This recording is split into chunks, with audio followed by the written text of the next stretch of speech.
नमस्कार दोस्तों, आज की कहानी है हमारी मुग़ल सल्तनत और उसकी पूरी हिस्ट्री। इस चैप्टर और इस कहानी को इतिहास में बच्चों को पढ़ने के लिए कई दिनों लगते हैं पर समझ में नहीं आती है। हम कुछ मिनट की वीडियो में पूरी मुग़ल हिस्ट्री एंड मुग़ल सल्तनत की पूरी कहानी आपको सुनाते हैं। चलिए इस वीडियो को शुरू करते हैं। Please like subscribe my channel. आइए हम वीडियो को शुरू करते हैं।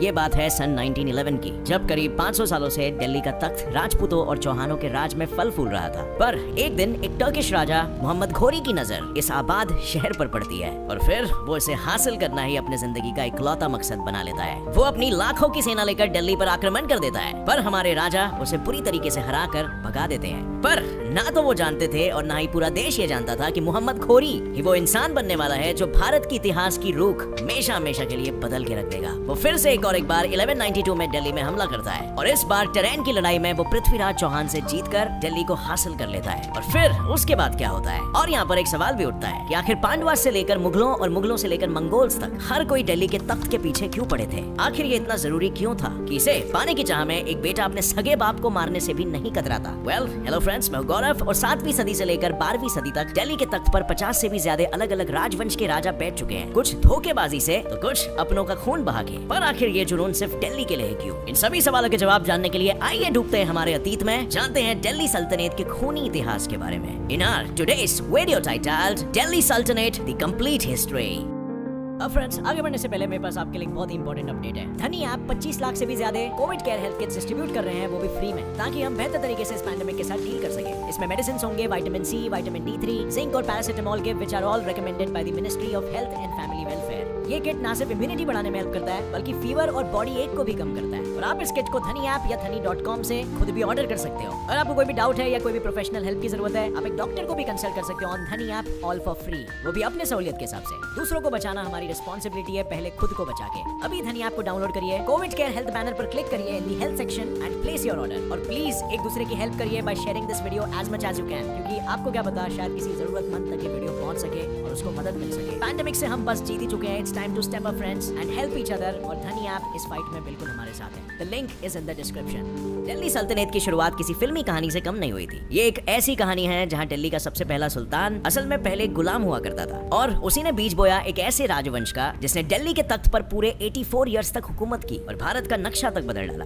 इस राजवंश की शुरुआत 1206 में मोहम्मद घोरी के मौत के बाद हुई और उनके उत्तराधिकारी ने घोरी के सबसे वफादार गुलाम और लेफ्टिनेंट जनरल कुतुबुद्दीन ऐबक को दिल्ली का सबसे पहला सुल्तान घोषित कर दिया। कुतुबुद्दीन ऐबक खुद एक गुलाम होने की वजह से वो दिल से बहुत ही नेक था और हमेशा अपनी प्रजा को युद्ध जीतने के बाद तोहफे दिया करता था, जिस वजह से लोग उन्हें प्यार से लख बख्श भी कहते थे। और वो हमारे लिए कुछ ऐसे ऐतिहासिक स्मारकें छोड़ गया जिसे आज दुनिया भर से लोग देखने आते हैं, जैसे कि विश्व प्रसिद्ध कुतुब मीनार, कुव्वतुल इस्लाम और 2.5 दिन का झोपड़ा जैसे मस्जिद।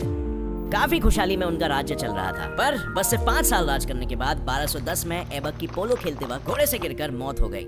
इसके बाद 1211 में उनके दामाद शमसुद्दीन इल्तुतमिश ने गद्दी संभालना शुरू कर दिया। अब अगर देखा जाए ना तो सही मायने में दिल्ली सल्तनत की शुरुआत इल्तुतमिश ने ही की थी, क्योंकि इन्होंने अपने राज के दौरान अपनी राजधानी लाहौर से हटाकर दिल्ली बना दिया, जो कि एक काफी मेजर चेंज था। एंड ऑब्वियसली दिल्ली सल्तनत की हम बात कर रहे हैं तो दिल्ली तो आना ही है। पर इल्तुतमिश अपने ससुर की तरह अपने राज्य को और बढ़ाने के बारे में नहीं सोचता, बल्कि उनका ज्यादा ध्यान उनके राज्य में चल रहे समस्याओं को सुलझाने में रहता था। एक्सपेंशन नहीं बल्कि सैटिस्फैक्शन और कंटेंटमेंट में वो फोकस करते। पर भले ही उन्होंने दूसरे राज्यों पर हमला नहीं किया हो, वो किसी और को अपने राज्य पर हमला करने का मौका भी नहीं देते थे। इनफैक्ट इतिहास में सबसे ज्यादा उनको गेंगिस खान को इंडिया पर आक्रमण करने से रोकने के लिए जाना जाता है। और गेंगिस खान कितना ही क्रूर रूलर था ये तो आप जानते ही होंगे। अगर नहीं जानते तो उसके ऊपर हमने डिटेल में वीडियो बनाया है, जिसे आप ये वीडियो खत्म होने के बाद ऊपर आई बटन दबाकर देख सकते हो। But anyway, coming back to the point, साथ ही इल्तुतमिश अपनी प्रजा की भलाई के लिए बहुत सारे कंस्ट्रक्टिव बदलाव लाने के लिए भी जाना जाता है, जैसे फॉर एग्जाम्पल चालीसा या चाहलगनी को बनाने के लिए, जो उस समय आज के काउंसिल ऑफ मिनिस्टर्स की तरह काम करता था। उसके कोर्ट में 40 मंत्रिमंडल बैठते थे जो राज्य के इंपॉर्टेंट डिसीजंस लेने में सुल्तान को सलाह मशवरा देते थे। इतना ही नहीं, साथ में अपनी फौज के लिए उन्होंने इक्ता सिस्टम भी बनाया था, जहां हर सैनिक को उन्हें हर तरीके से ट्रेनिंग और सहायता की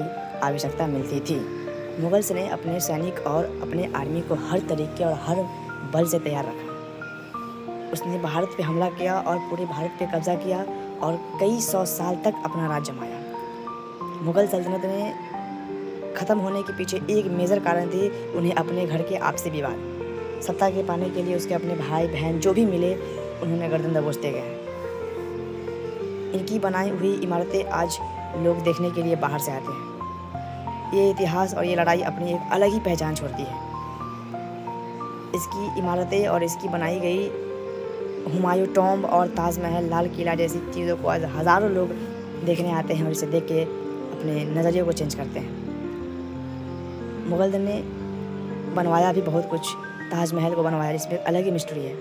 ताजमहल क्या पहले मंदिर था, इसकी वीडियो हम अगले वीडियो में बात करेंगे, लेकिन आज हम बात करते हैं मुग़ल के बारे में। हमारी ऐसी और भी वीडियो के लिए प्लीज़ हमें सब्सक्राइब कीजिए। हम अगले वीडियो में मिलते हैं अलग ही स्टोरी के साथ। तब तक के लिए जय हिंद, जय भारत, वंदे मातरम।